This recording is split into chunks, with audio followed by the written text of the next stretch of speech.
Good afternoon. Welcome to Technical Deficit, where we solve technical challenges with me and friends. Today, I'm very excited to have one of my very dear friends coming on with us. If you've been anywhere in the MSP world, you know we just did the CyberDrain Capture the Flag. This is, I want to say number 3 or 4. I forget which one. Our guest will correct me when he comes on. But the Capture the Flag, we've talked about it before. We always do this right afterward. It's an amazing event where MSPs, technologists from all over the world, it's a truly global event, get to put their skills to the test, right? It's not enough to say, how many times have you been like, oh, the previous IT guy sucked. He doesn't know what he's talking about. He's no good. Well, the CTF is exactly how you prove yourself. Make sure you're not all talk. So without much further ado, we'll bring on our guest host. Just want to do some quick housekeeping. As always, the chat's live. If you're watching on Facebook, LinkedIn, YouTube, I have no idea where else we're at. What's up, Luke? Previous guest of Technical Deficit a couple times, actually, and CTF Powerhouse. So chat along with us. We're going to be having fun. We're going to go over some of the more interesting challenges, not so much the most difficult, but the most interesting for sure. This is recorded, so if you don't get to watch the whole thing, don't feel bad. It's a service industry. If you have to go do some work, come back. I get it. We'll miss you, but we'll be around. But without much further ado, please help me welcome Mr. Kelvin Tegelaar. Holy crap, you almost pronounced my name correctly. Almost. At this point, I'm just trying to not pronounce it correctly. So I mean, that was so close. I'm flabbergasted. It's wow. Sometime between now and GeekCon, I may get it, just so I can call you out in my session. Yeah, so, exactly. How you doing, my friend? Good. How are you? Oh, fantastic, dude. Fantastic. And I got to say, I love your neon sign in the back, the CyberDrain sign. It is I love it too, but it's a bit bright. It's just like you. It's your Microsoft MVP 2 years in a row, right? It's 2 years at this point, right? It's 2 years. That's right. Yeah. You're Microsoft MVP. You host my blog, cyberdrain.com. You have the CTFs that you do regularly. You have this whole SIP, the CIPP .app for Microsoft 365 administration. And I mean, and then you run this little Echo thing or this little MSP thing on the side. So is there anything you don't do, sir? I also try to make my own. No. I cook a little. That's what I do. No, that's no kidding. Exactly. I haven't seen a food pic in quite a while, but yeah, your food pics are no joke. Yeah, so that's pretty much me. It's MSPs and food. Those are my specialities. with a little automation mixed in the middle. Whatchamacallit. So for the people that may have not watched the previous CTF technical deficit coverage of CTFs, they may have not participated in the CTF previously. Can you give us a quick rundown of what exactly the CTF is and how you came about doing these? Yeah, so the description of the CTF is an event for all sysadmins, not just MSP sysadmins, but all sysadmins that want to prove their worth to themselves. It's not even prove their worth to the world, but it's like, I want to show everyone that I have the technical chops that I claim to have. So the event was actually started during COVID ages ago, which now really feels like ages ago, but it's only 3 years ago. And we started it mostly because we saw that a lot of people were suffering from, well, the best description is education exhaustion. You just didn't get the time to work on your education anymore due to COVID, due to being at home, due to having children around you all the time, or your spouse, or just the general stress of it all. So the event was really created to as a sort of method to catch up for everyone. And it grew into this bigger and bigger event. I mean, the first time we started the CyberDrain CTF, we had a maximum of, I think, 300 people. And this year we had a maximum of 1,000, and we had something like 890 registered players, somewhere around that. So it's been growing steadily. You're muted, Ray. I'm muted. I'm always muted. Even with the first one with the 350 people, it was 350 registered, and you had to open that up if I remember. Like the cap was a little bit lower the first time, and you had to open it up, and you still had people that couldn't participate in Yeah. the first one because there's only so many resources, only so many, and you were putting this all together in the beginning.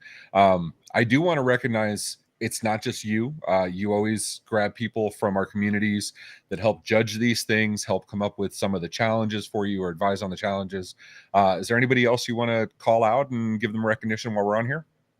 Yeah, so there's actually like the growth of the CyberDrain CTF is mostly thanks to my fellow judges, and that is especially Gavin Stone, who joined the second CTF as a judge, and then Luke Whitelock, which joined the third time, as we try to have our winner join as a judge to sort of make sure that everyone gets equal chances, but also because the winners of the CTFs often also have the best stories, they have the best technical challenges they've experienced. Mm-hmm.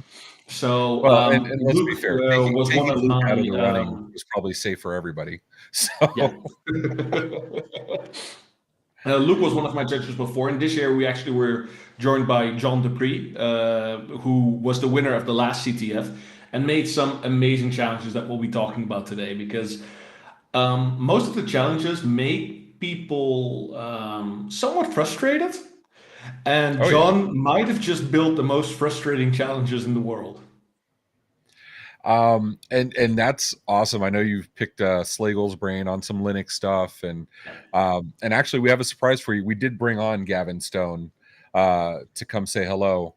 Oh wait, that's not Gavin Stone. That's Miss Ashley Cooper. What's up, Ashley? How you doing? I'm totally Gavin Stone. Oh yeah. Gavin, it's I just so want good to to say see you. I'm bloody chuffed to be here with you on your birthday, mate.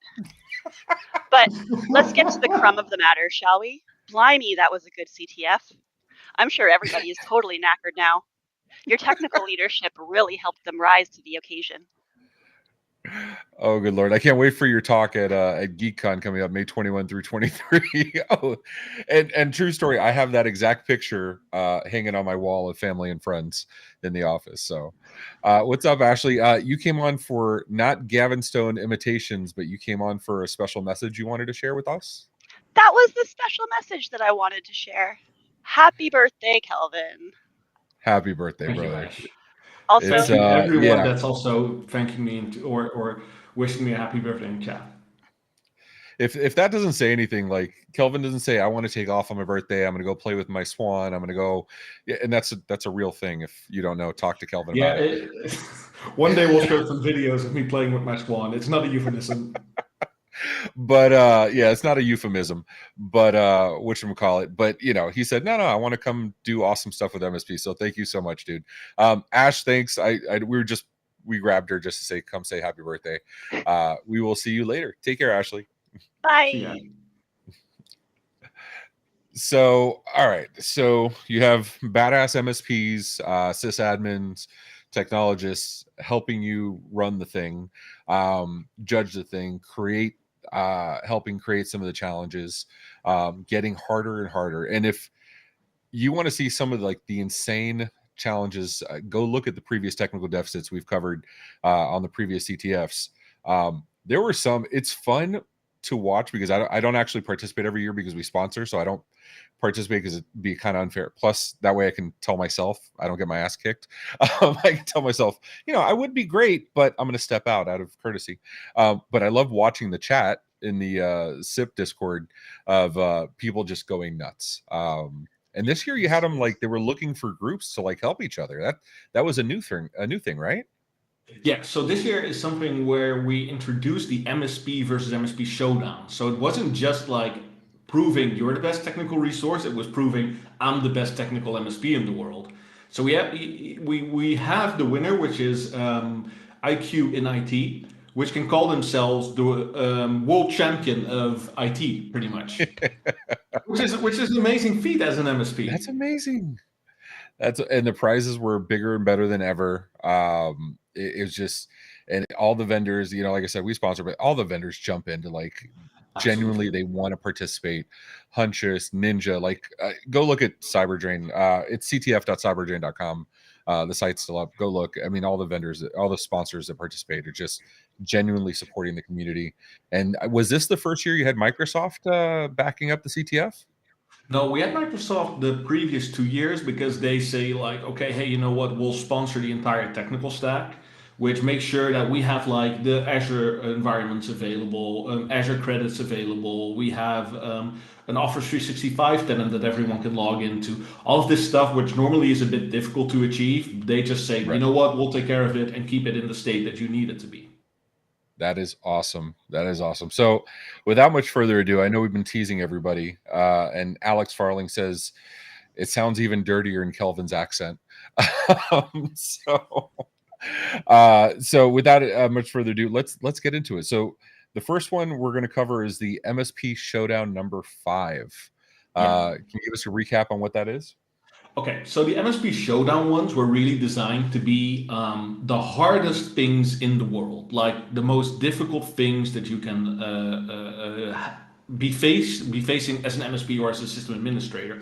And what we've done, what we've done this year was really like we also gave you a specific time limit for the MSP versus MSP challenge. You couldn't just say like, okay, you know what, I'm going to take 2 weeks to solve this one challenge. You had 48 hours to solve a challenge. So just like in real life, you had a client chasing you and you had people wanting to just, or you had people behind the issues that needed to be solved. So this year we had the MSP Showdown challenges, and number 5 was one called, let me just check. Oh yes, it was a Windows 10 desktop of a user that kept losing calendar appointments. And this is actually a really great story because in my MSP, we suffered from this. We suffered so much that we almost lost a client due to this specific issue. One user, the secretary of generally the company, but mostly the CEO. So it was like she was an assistant slash receptionist slash secretary, but she kept losing the CEO's calendar appointments. They suddenly were either gone, they disappeared, or when she deleted them, they reappeared. So the CEO still thought he had to go somewhere, which was a terrible thing, of course. So yeah, that's a little rough. This was an issue that lasted almost a month for us because it was so hard to troubleshoot. And before we get into that, I think that's something we need to call out. Very many of the challenges actually come from real life stories. They're not just like, let's come up with something to be super difficult. It is because something happened. We went through this, and now let's put other MSPs through the same paces. Yeah, exactly. This is like almost all of the challenges have real life situations that happened. It's not all of them. For example, the breadcrumb challenges, which we'll get to later, are just more to challenge you technically. But these are all like actual tickets we've had. So this client, super upset, super angry, super everything pretty much. And they were about to leave us. We had a different company come in and audit how we set up Office 365. We had a different company come up with like, oh, these are the 50 things that it could be. No one offered a solution. Another MSP came in, checked the entire environment, said nothing's wrong with the configuration. And in the long run, it turned out to every time that the user deleted a calendar invite, she got a message that later on that the invite had been recreated by Exchange. So Microsoft got involved in this ticket and they were like, we don't see anything wrong with the mailbox. We have no clue what recreated by Exchange means. I had Microsoft third line engineers telling me like, we have no clue what's going on here. And eventually, that's no bueno. Like after a while, the client was about to leave us. They actually already signed the contract with the next MSP. One of my employees remoted into her computer and noticed that the tool that we use to remote into her computer was lagging. It was slow. And that's not something we're used to because the tool that we use is popularized because it is so fast, because it works instantly. And he was like, what the hell is going on here? I'm not used to this happening. So at that moment in time, he actually started the most basic of basic troubleshooting. He started pinging some servers and he noticed that there was packet loss.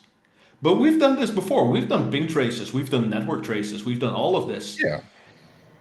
And suddenly he said, like, this machine has packet loss. This must be where this issue is coming from. And it turns out that what happened was the receptionist put her bag against the network socket, causing a bad connection, and only on some days she brought that bag, so only on some days she had the issue, and she actually had packet loss because of that.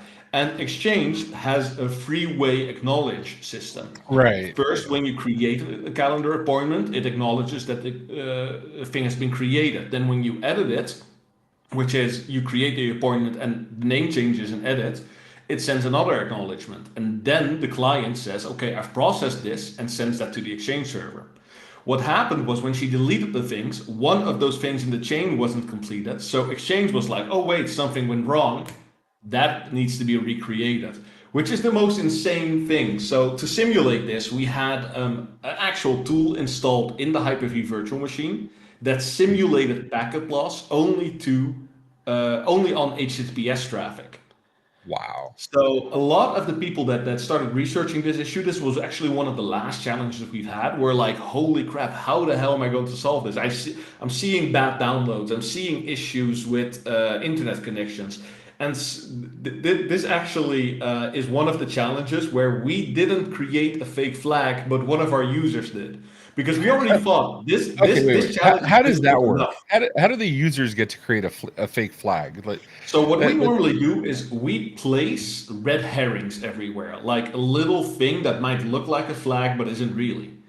And one of the users decided to take one of these red herrings from another challenge and then actually put it in a calendar invite.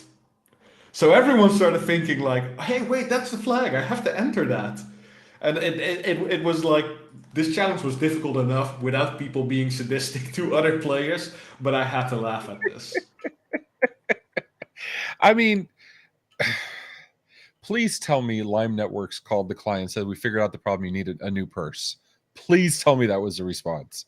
We didn't give her a new purse, but we did make sure that this issue will never occur again.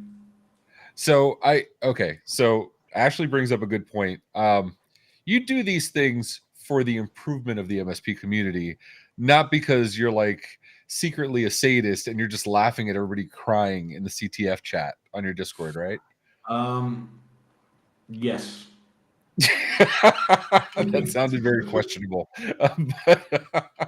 So I know we didn't have this plan, but do you remember who took the top marks on Showdown number 5? I think this was actually one of the users that accidentally started packet something like Wireshark or something because he had issues with his internet connection. Nice. He was like, "Oh, I'm just going to start a packet trace to make sure what's going on," and he saw the HTTPS packets being dropped. Like, wait a minute, that's not my machine. It's the VM, and he solved it like that. See, like, this is one I think I could have done well, because like anybody who's worked with APIs or has worked with replicated systems understands that you get an accept, but there's still the confirmation stage. And that's the first thing that jumped out at me. See, I could have won the CTF. Oh, you could have probably. You could have at least completed one challenge. There you go. I could have absolutely completed one challenge. And if you give points like the SAT for putting in my name, would have been fine. All right. So MSP Showdown number 4. What was the challenge on this one? This challenge was a virtual machine that failed to boot. Like, it sounds as the simplest challenge in the world. Restore from backup, you're done. But the flag was set as the desktop background. So users had to boot the machine to be able to view it.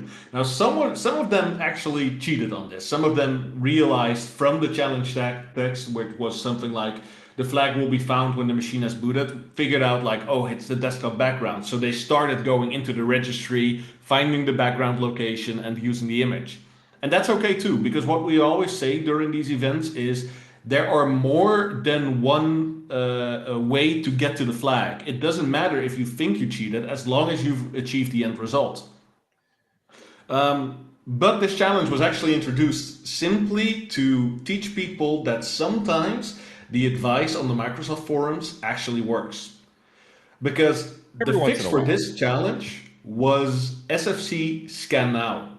No, come If on, you would dude. have performed Come an on. SFC Scan Now and rebooted the machine, you could have just grabbed the flag. It would have been done. The number of I can tell you I've probably used Microsoft support, the TechNet support, the big one. That's like 250 or 350 an incident. I've used it maybe 3 or 4 times in my life, and every single time that was their recommendation, and not a single time did it actually solve anything. So that is vicious, dude. That Exactly. is No one actually. There were a couple of people that performed an SFC scan now, but didn't boot the safe mode after that. So that's one thing you always have to do after an SFC scan now: boot the safe mode, make that's sure what the drivers Tyler's get saying here. reinstalled. He says he tried it and it didn't work. Um, Probably because yeah, he didn't boot the safe mode right after that. That's the only thing. And so little system engineers or administrators actually use this because you know it doesn't have any effect. But doesn't all do I did anything. was I deleted a system 32 file that just prevented it from booting that would have been restored. So It's the it's one equivalent of of like those when you little insert a evil USB ones. drive and it asks if you want to scan it, and it doesn't do a damn thing, but it's like, oh, let's repair it by scanning it. Like, that's vicious, dude. That Yeah, we just figured like we need to make sure that everyone understands that it might be the last place you look, because I know that some people actually started like opening the Windows folder side by side and copying the missing files by hand. I mean, when in doubt, trial and error, right? Like, figure it out. Exactly. Yeah, so And Adam just said in the chat he just copied the missing folders from another working VM. I mean, but that's kind of the point, right? Like, for you and I, we're old dogs at this. We've been doing this a long time, and the experience brings a lot of benefit, but it also brings a lot of bad habits or things that like we just dismiss really easily because let's be honest, we've seen so much shit, right? And so being able to go back and say, no, forget our biases, let's go back and try these basic steps. That's an important thing. Personally, yeah, I probably would have done the same thing. I would just copy and paste in the folder and It's see the what happens. entire thing. It's the entire think horses, not zebras. Doctors are Right, taught exactly. when they see something that is like super rare, don't think of the super rare thing. Think of horses because that's what you'll encounter. There's no chance someone has a 1 in a billion disease. There's a bigger chance it's just a flu.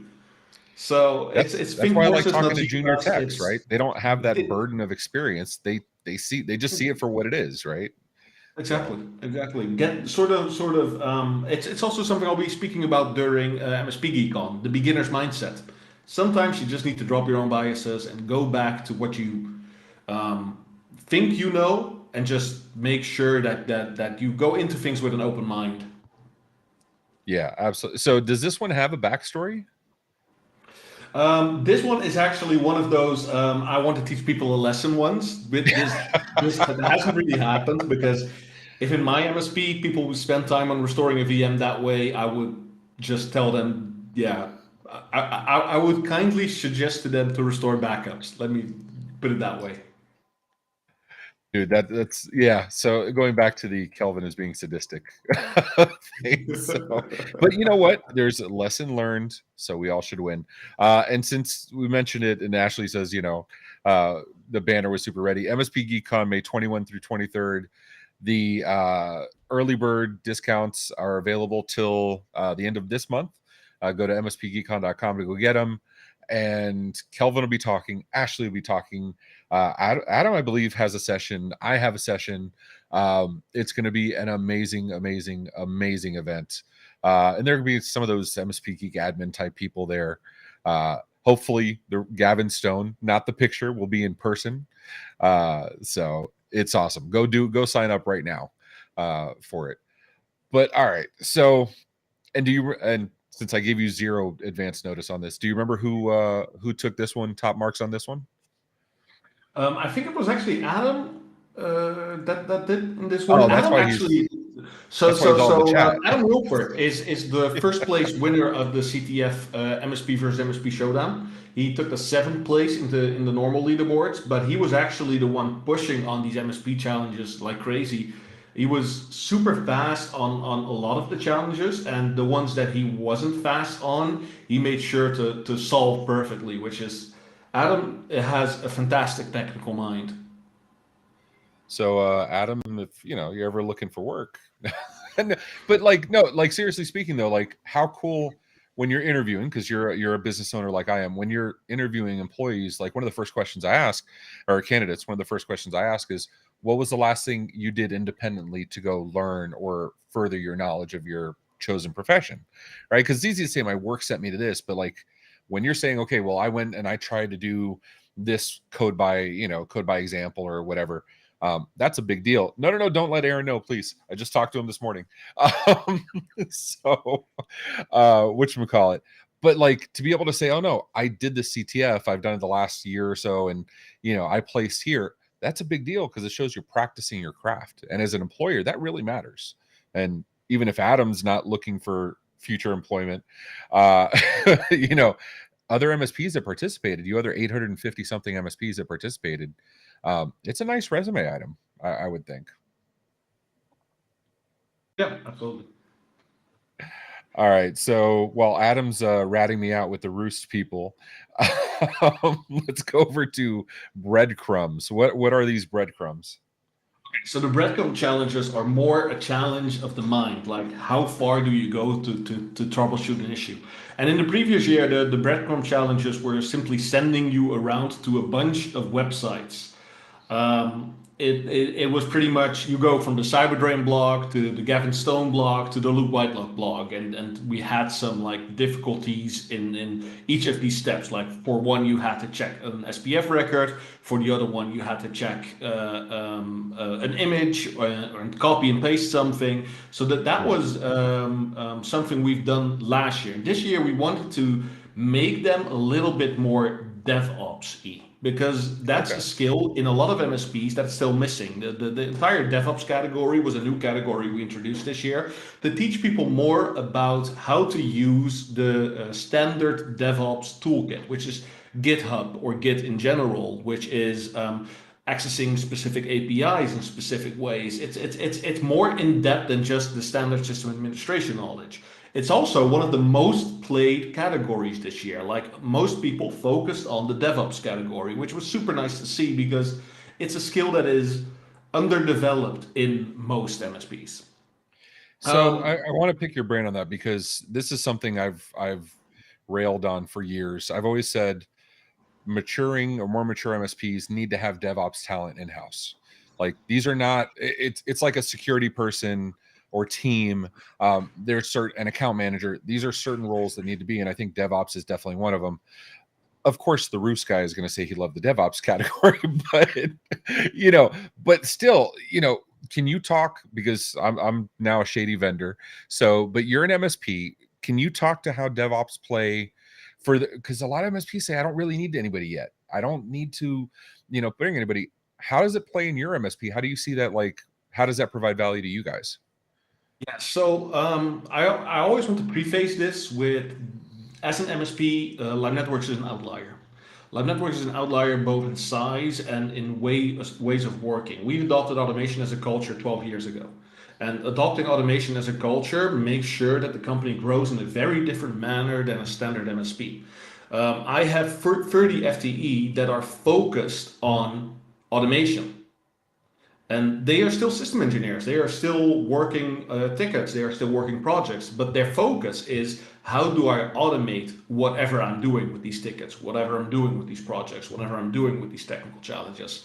So I want to preface with that we are an outlier as a company. We're not your regular MSP. But I do know that a lot of MSPs struggle with automation in general, and that is not with, they struggle to create PowerShell scripts or they struggle to use automation tools. No, they struggle with the mindset that belongs to automation. How do you go from a wildly chaotic process to one that is streamlined enough to automate it?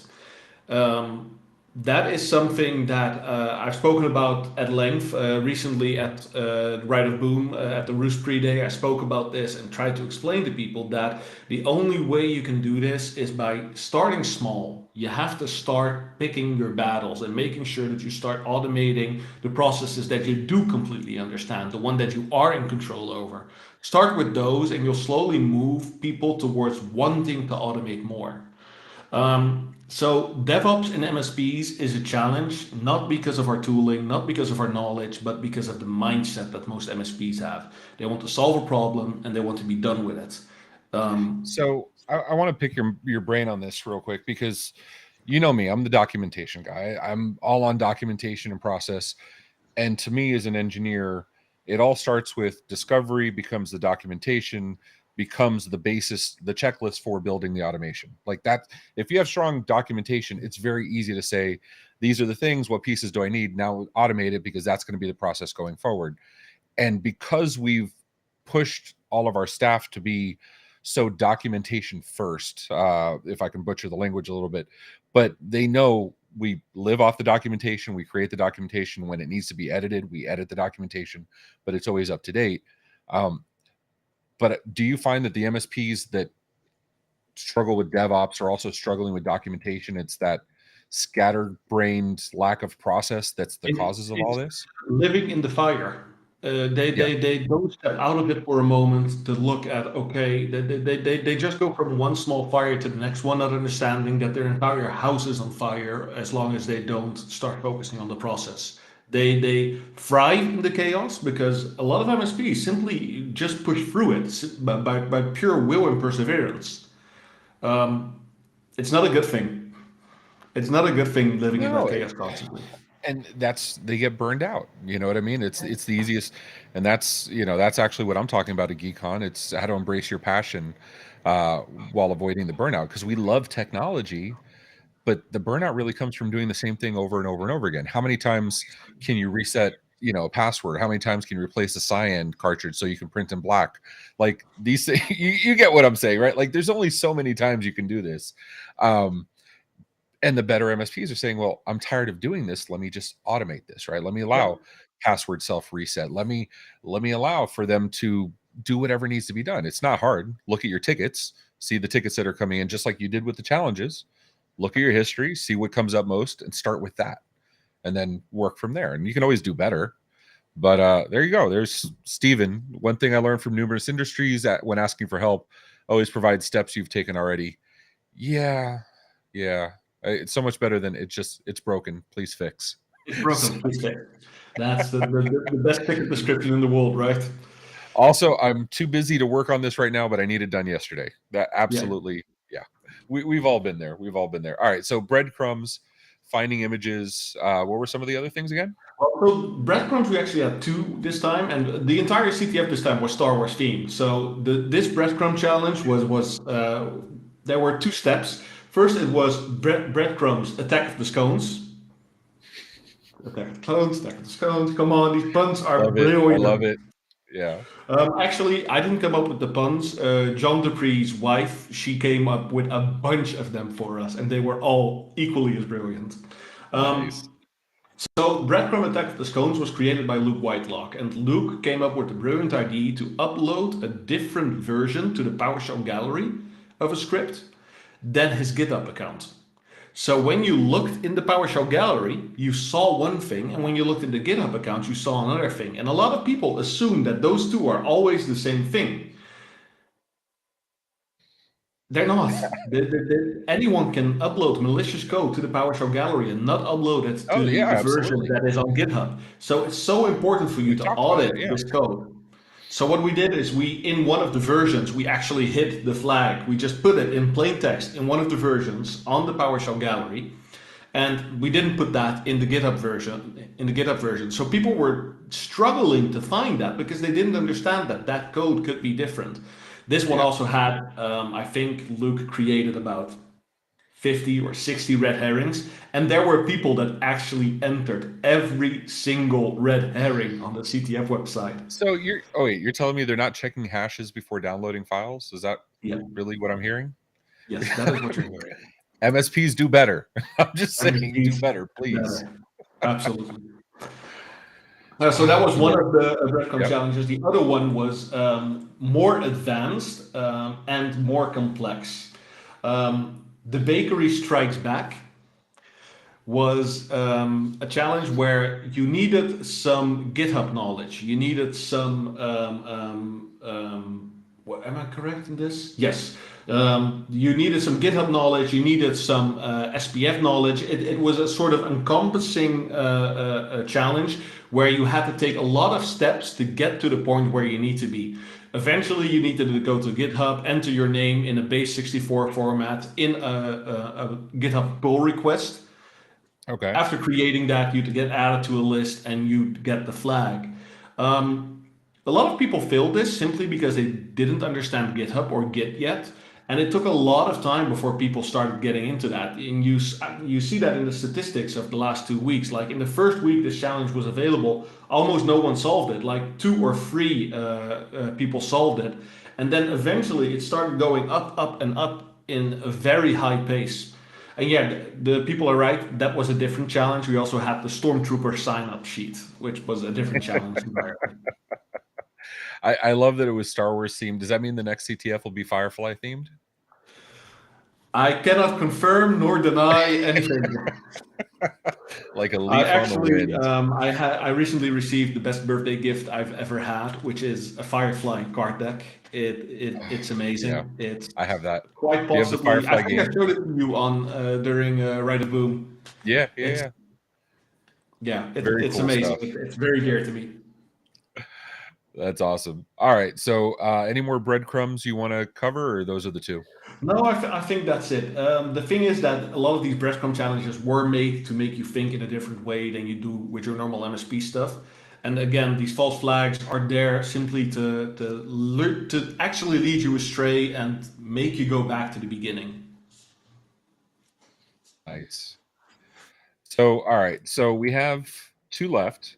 We have hacker and environment.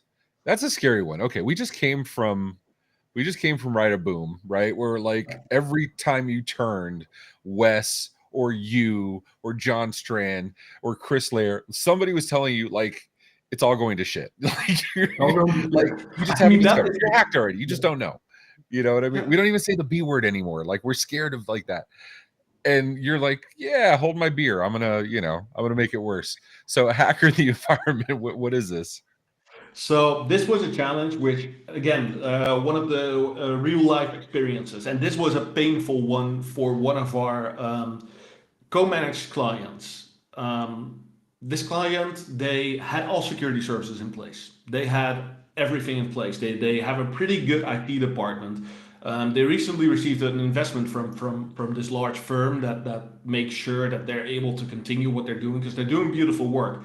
But they had one key piece of the puzzle missing. They allowed users to consent to applications in Office 365.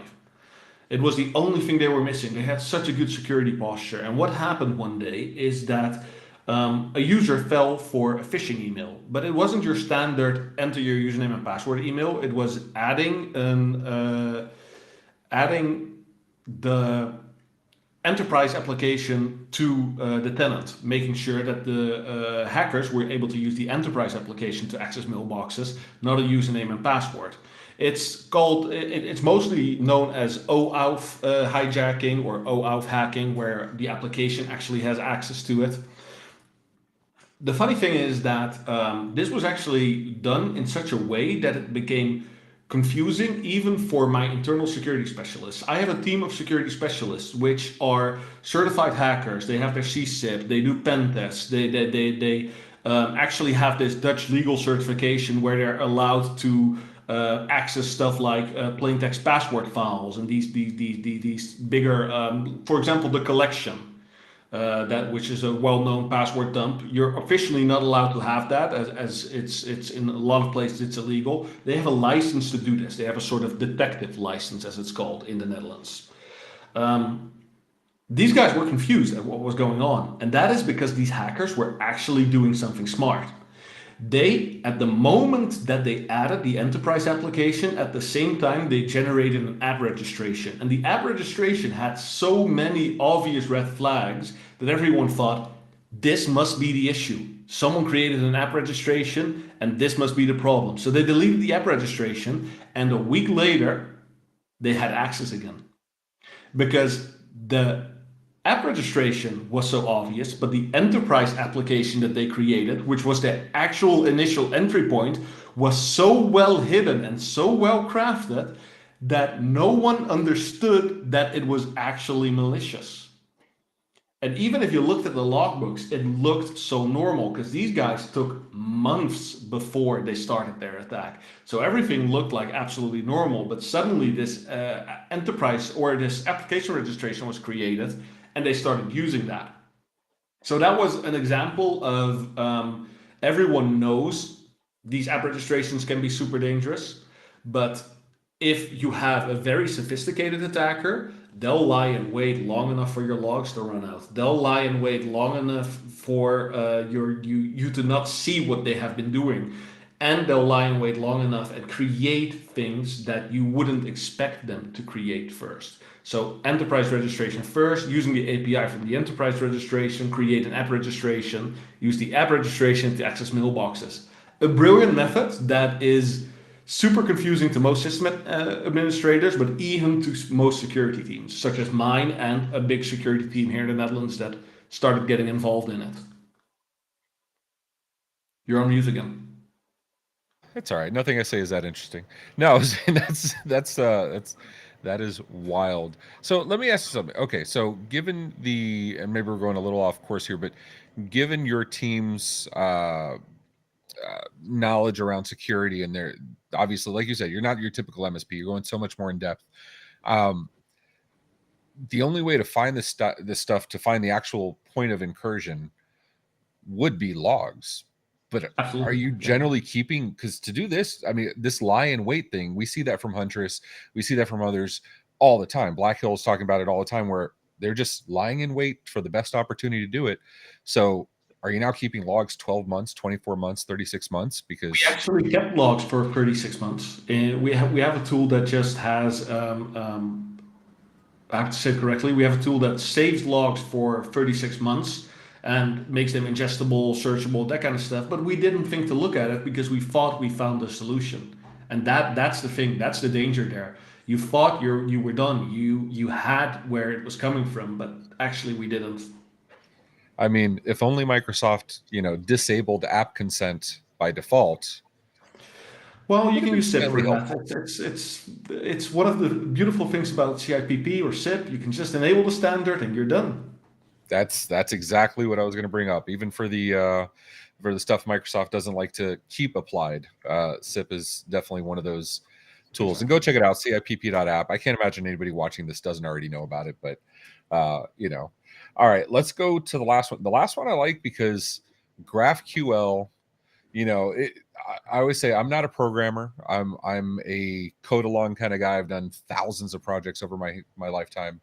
GraphQL is a little bit different of an animal.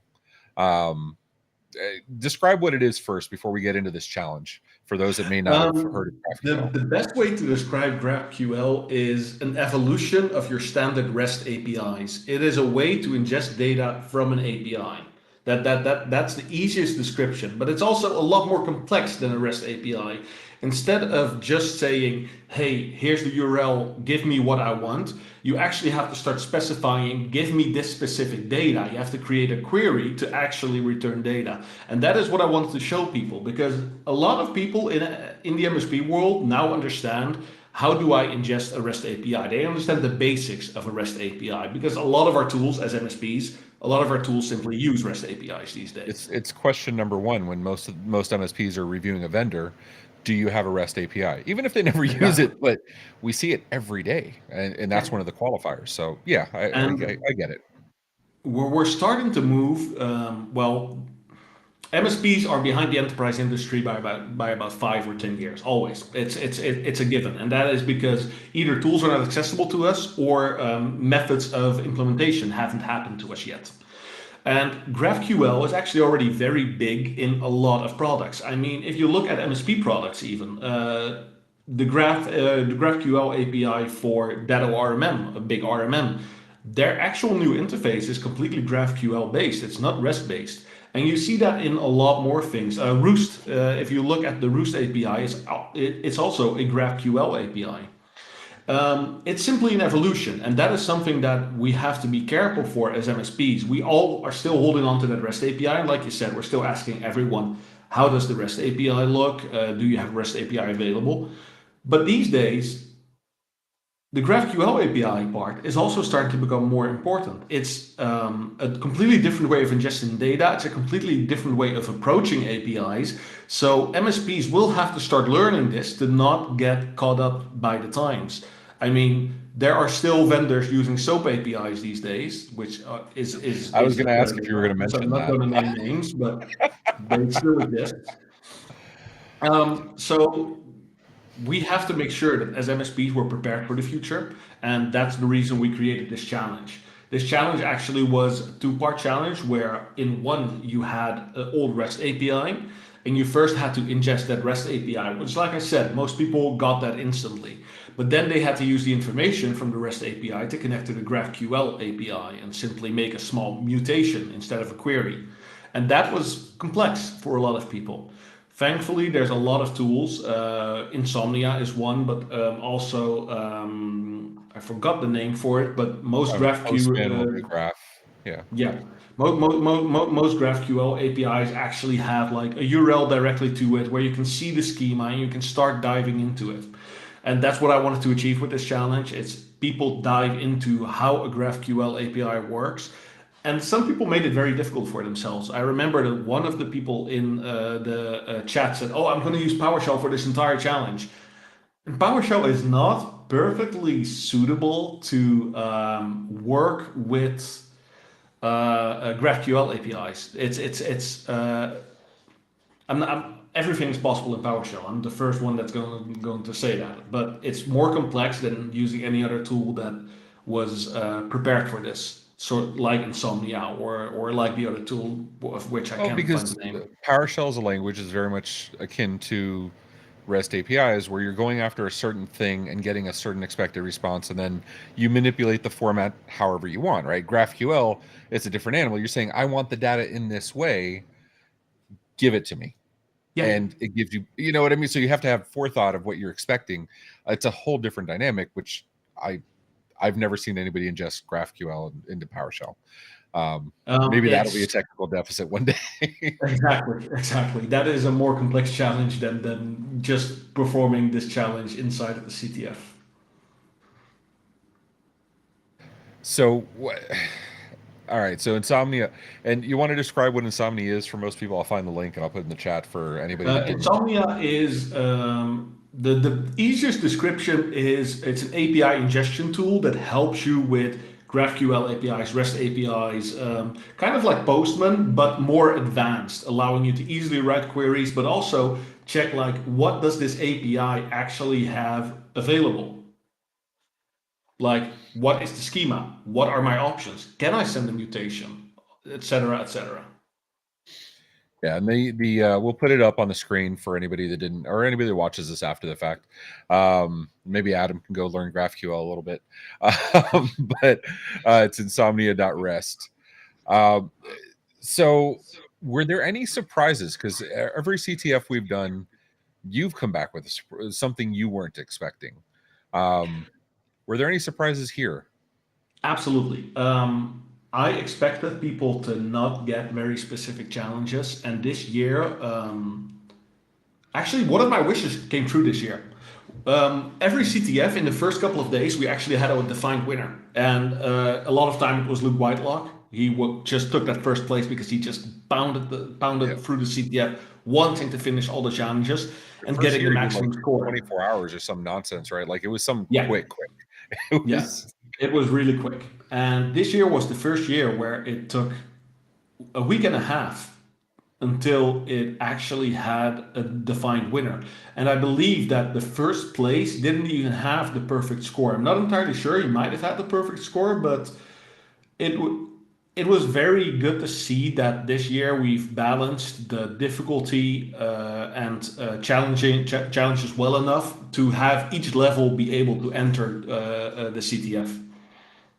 Wow, that's Another surprise that I didn't expect was how fast people started working on the Azure side of challenges. We had like 5 Azure challenges, and those were actually the first ones that were getting hit. And people creating scripts, creating a chatbot, making sure that a storage account became accessible again. It's nice to see, because last year the Azure challenges were always left until the end because people just didn't have enough experience or didn't want to do them. And this year you're seeing a very clear move towards the cloud challenges first and the rest of the challenges later. That's awesome. All right, my friend, we're at the top of the hour. I want to be respectful of your time. I'm sure you have. Please tell me you're doing something fun on your birthday. You're not just working. I am going to cook, I think, Okay. which is fun for me. I'll be looking for the pictures, and please tell Anastasia I say hello and miss her very much. Thank you, my friend, for coming on. I appreciate you. Go check out CIPP.app. Go check out the CIPP Discord, ctf.cyberdrain.com, and if you like my blogs on PowerShell, go check out cyberdrain.com too. And I'm very much looking forward to seeing you at MSP GeekCon in May, less than 74 days away in Orlando. All right, my friend. Simon, what do we got coming up, dude? Yeah, so we have several events for next week. We have the Tech Bar Podcast, episode 54. This will be our St. Patrick's Day special with Emilio Garcia of Tier 2 Technologies. We're also going to be having a partner first webinar with John Harden of Ovic on March 22nd at 1 p.m. And then remember, Tuesdays and Fridays at 10 a.m. Eastern Standard Time, catch up with the latest industry news on MSP Dispatch presented by the MSP Media. Awesome. And that's all she wrote, ladies and gentlemen, for Technical Deficit. Thank you so much to all that participated, regardless of where you placed, whether you were Luke or whether you were an Adam or a Mr. Dupree or anybody else.